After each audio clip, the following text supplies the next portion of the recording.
Hello everyone, I hope you all are doing great and welcome back to my channel. So today we are going to learn class 11th biology NCERT. Okay, so our topic is cell.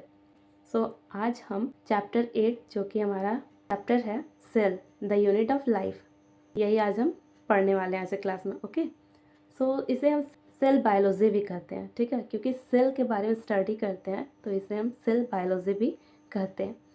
सबसे पहले जानेंगे कि यहाँ पे मैंने कुछ topics लिख के रखा है.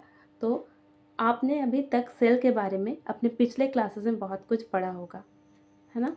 हाँ, अभी 8 में 9 में 10 में पढ़ करके 11th में आए हैं.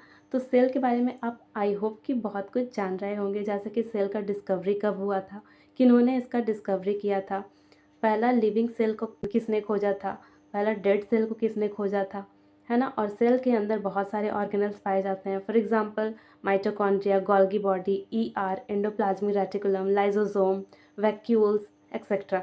तो आपने उनके बारे में भी पढ़ा होगा. बट क्लास 11th में क्योंकि जहाँ हम जैसे ज़्यादा सीनियर क्लासेस में जाते हैं तो हमारा पढ़ने का जो टॉपिक है वो भी बढ़ जाता है, उसके बारे में हम डिटेल में पढ़ने लगते हैं. तो इस क्लास में हम सेल के बारे में और अच्छे से और डिटेल में समझेंगे. ओके, सो क्लास को स्टार्ट करते हैं. सेल बायोलॉजी में सबसे पहला जो टॉपिक है हमारा वो है सेल थ्योरी. हमारा पहला टॉपिक क्या है, सेल थ्योरी. तो सेल थ्योरी एक्चुअली होता क्या है, सबसे पहले जानते हैं कि सेल थ्योरी होता क्या है. तो स्लेडन एंड स्वान इन्होंने दिया था सेल थ्योरी को. सेल थ्योरी कहने का मतलब है कि जितने भी लिविंग ऑर्गेनिज्म है अर्थ पे, they all are made up of cell.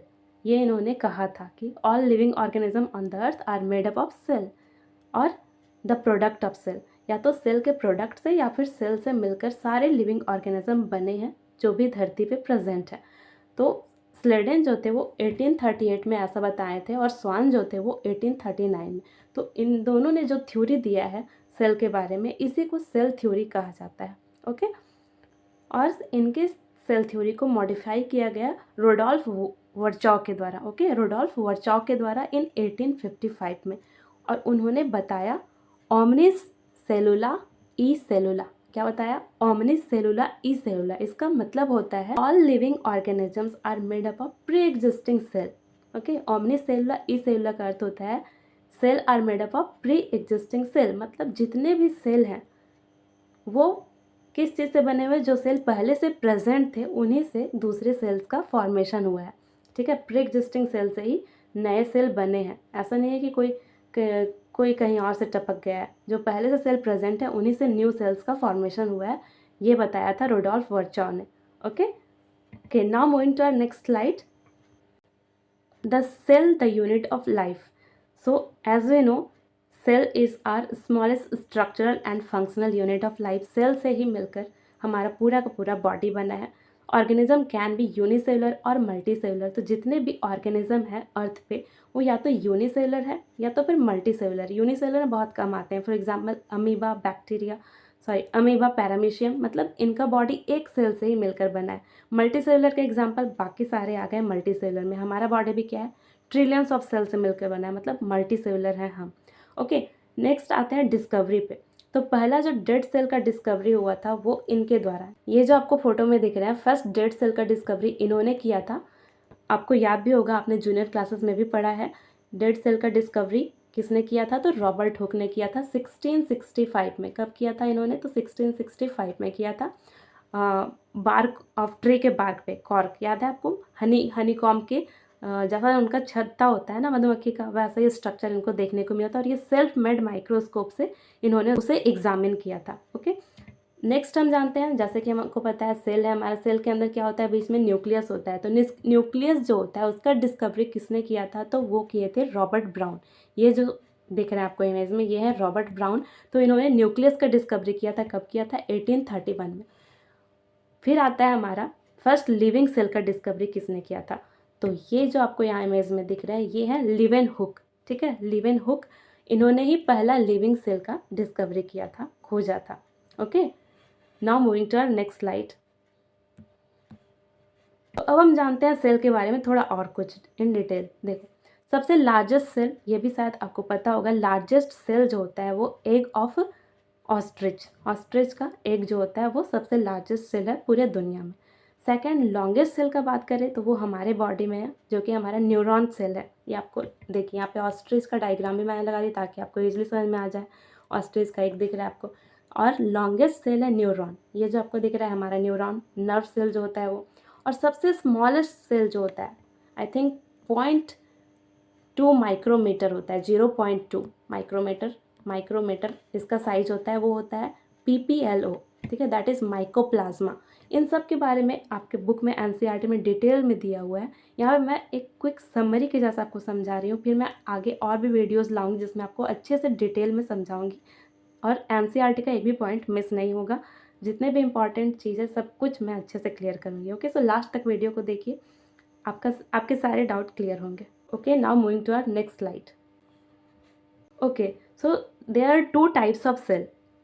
First one is prokaryotic cell and next is eukaryotic cell. Okay, prokaryotic cell and eukaryotic cell, दो प्रकार का सेल होता है। यहाँ पे मैंने प्रोकैरियोटिक लिखा है, और एक और क्या होता है, यूकैरियोटिक सेल। प्रो मीन्स होता है प्रिमिटिव, और कैरियोन मीन्स होता है nucleus. Okay, pro means primitive, कैरियोन means nucleus. मतलब जिनमें वेल डिफाइंड न्यूक्लियस नहीं होता है वो हमारे प्रोकैरियोटिक सेल होते हैं। फॉर एग्जांपल बैक्टीरिया कैसे सेल है, तो प्रोकैरियोटिक सेल होते हैं। ओके, प्रोकैरियोट्स मतलब बैक्टीरिया का ही आना चाहिए आपके दिमाग में इमेज। इनमें वेल डिफाइंड न्यूक्लियस नहीं होता है, या सिंपली कह सकते हैं कि न्यूक्लियस नहीं होता है। देखो क्या होता है, cell envelope consist of 3 layer. इसमें जो इसका सेल होता है, ठीक है, बैक्टीरिया का जो सेल होता है, सेल इन्वेलप मतलब इसका outer most cover, envelope. Okay, तो ये जो होता है वो 3 लेयर्स के मिलकर बना होता है। कितने लेयर से मिलकर बना होता है, ये 3 लेयर से मिलकर बना होता है। फर्स्ट, सेकेंड और थर्ड, ये 3 लेयर से मिलकर बना होता है इनका सेल इन्वेलप। और जो सबसे बाहर का जो लेयर है वो होता है ग्लाइकोकैलिक्स, ठीक है। फर्स्ट सबसे बाहर का लेयर ग्लाइकोकैलिक्स, सेकेंड वाला लेयर जो होता है वो सेल वॉल, और जो थर्ड लेयर होता है सबसे अंदर वो होता है हमारा सेल मेम्ब्रेन या फिर प्लाज्मा मेम्ब्रेन। ओके, सबसे आउटर मोस्ट कवर क्या बोलते हैं, ग्लाइकोकैलिक्स, किसका, बैक्टीरिया का। Second is cell wall and third is cell membrane या फिर प्लाज्मा मेम्ब्रेन। ओके, अब जो ग्लाइकोकैलिक्स होता है वो बना होता है म्यूकोपॉलीसेकेराइड का। जो ग्लाइकोकैलिक्स होता है वो म्यूकोपॉलीसेकेराइड का बना होता है। अगर ये टफ हुआ मतलब टाइट पैकेजिंग हुआ तो इसे हम कैप्सूल कहेंगे, और अगर लूज हुआ तो स्लाइम लेयर कहते हैं, ठीक है। अगर ये अच्छे से टाइटली पैक हुआ तो कैप्सूल कहलाता है, और लूजली हुआ तो स्लाइम लेयर कहलाता है। किसमें है ये, किसका स्ट्रक्चर है ये, तो सेल एनवेलप है, किसका, बैक्टीरिया का। यहाँ पे मैंने बैक्टीरिया का एक डायग्राम भी मेंशन किया है, आप देख सकते हैं। ये बैक्टीरिया का स्ट्रक्चर है, ये फ्लैजिला है, ये सीलिया है, ये पूरा स्ट्रक्चर है उसका अंदर का। ये आपको जो दिख रहा है, ये जो आपको यहाँ बिखरा हुआ चीज़ दिख रहा है, ये बैक्टीरिया का जेनेटिक मटेरियल है। ये बिखरा हुआ ऐसे फैला हुआ क्यों दिख रहा है, क्योंकि जो बैक्टीरिया होता है उसमें न्यूक्लियस के ऊपर जो कवर होना चाहिए वो कवर नहीं होता है, जिस कारण उसका जेनेटिक मटेरियल पूरा बिखरा सा रहता है सेल पे। हमारे सेल के अंदर जो हमारा न्यूक्लियस होता है उसके बाहर इन्वेलप लगा होता है, कवर होता है, जिसके कारण हमारा न्यूक्लियस के अंदर जो जेनेटिक मटेरियल DNA, ठीक है, DNA क्रोमोसोम सब उसके अंदर ही प्रेजेंट होता है। लेकिन बैक्टीरिया में वो न्यूक्लियस के ऊपर कवर नहीं होने की वजह से सारा जेनेटिक मटेरियल ऐसे सेल में बिखरा होता है, जैसे कि सामान बिखर जाता है कवर नहीं होने की वजह से, वैसे। Okay, I hope this is clear to all. So now moving to our next slide. Okay, so cell wall, सबसे बाहर क्या होता है, ग्लाइकोकैलिक्स होता है, जो कि बना था किस चीज़ का, म्यूकोपॉलीसेकेराइड्स का। ओके, उसके नीचे होता है सेल वॉल, किस में, तो बैक्टीरिया के सेल में। तो सेल वॉल जो है वो बना होता है किस चीज़ का, सेल वॉल बना होता है पेप्टिडोग्लाइकेन एंड पॉलीसेकेराइड्स और अमीनो एसिड्स का, ठीक है। उसके नीचे होता है प्लाज्मा मेम्ब्रेन या फिर सेल मेम्ब्रेन भी कहते हैं, इज प्रेजेंट एज। और ये जो प्लाज्मा मेम्ब्रेन है, चाहे फिर प्रोकैरियोटिक सेल हो या फिर यूकैरियोटिक सेल हो, सब में सिंगर निकोल्सन मॉडल के जैसा ही रहता है, सिंगर निकोल्सन मॉडल के जैसा ही रहता है। और आपको ये जो डायग्राम में दिख रहा है इसको फ्लूइड मोज़ैक मॉडल, क्या, फ्लूइड मोज़ैक मॉडल या फिर सिंगर निकोल्सन मॉडल भी कहते हैं, ठीक है। फ्लूइड मोज़ैक मॉडल या फिर सिंगर निकोल्सन मॉडल भी कहते हैं। इसके बारे में हम बहुत अच्छे से डिटेल में पढ़ेंगे। इन सारी चीज़ों के बारे में बहुत कुछ है पढ़ने के लिए, आने वाले वीडियोस में पढ़ेंगे। आज के लिए इतना ही। अभी हम प्रोकैरियोटिक सेल के बारे में पढ़े हैं और कुछ कुछ बच गया है जो कि हम नेक्स्ट क्लास में कवर करेंगे। इसके बाद हम यूकैरियोटिक सेल के बारे में अच्छे से पढ़ेंगे और बहुत मज़ा आएगा आपको पढ़ने में। लगता है बस कि हार्ड है, पर हार्ड नहीं है, अच्छे से समझ में आएगा तो सब अच्छा लगेगा।